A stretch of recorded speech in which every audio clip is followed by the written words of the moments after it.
At the Belt and Road Summit in Hong Kong, new engines are identified as driving major infrastructure projects to come in Belt and Road countries, particularly relevant to banking, finance and investment, with a panel focused specifically on cross-connectivity in the Belt and Road Initiative.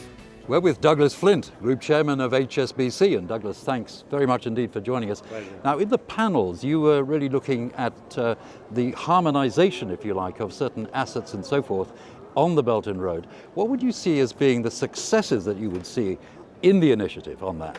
It's really a public-private partnership alongside the investment community, working out what are the projects that the public sector wants to invest in, how to make them investable, and how to bring the biggest pool of money together to apply to those projects.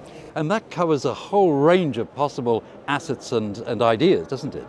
What do you think are going to be the real priorities, though, here? I think that's a very difficult question, but I think from what's financeable, I think what's really quite an exciting opportunity is that the opportunity is taken to make infrastructure an asset class in its own right, which means creating a template of documentation, of financial analytics, arbitration and rule of law, so that investors know what they're investing in without having to go through every single project on a standalone basis each time. Would you say that this is the sort of initiative that may bring the global economy, the regional economy, out of a sort of drift that it's been in?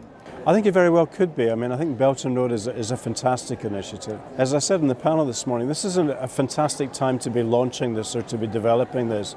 The world's never had more money, it's never been cheaper.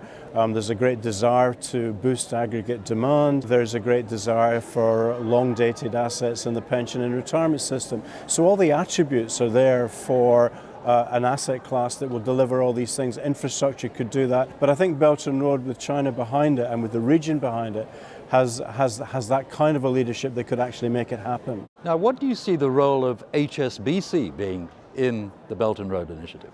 Well, we have a long history in project finance, so I think when you look at what the financial sector will do, it will be around project appraisal, project selection, bringing the financing together, presenting it to investors to maximize the pool of available funds, getting involved in the risk mitigation, whether it's foreign exchange or inflation or whatever needs to be managed, but so risk mitigation as well, and then distribution of the bonds that will ultimately finance these projects. But do you see commercial banks actually partnering with the AIIB and other institutions of that kind into the future? This infrastructure is the best example of where government, public policy institutions, multilateral development banks, commercial banks, and then the bond market and ultimately investment funds, pension funds and so on, all come together to work together in harmony, because the projects are too big for any one institution or any one sector to be involved with. It has to be an extraordinary collaboration. So what do you see really as the role of Hong Kong? Is this the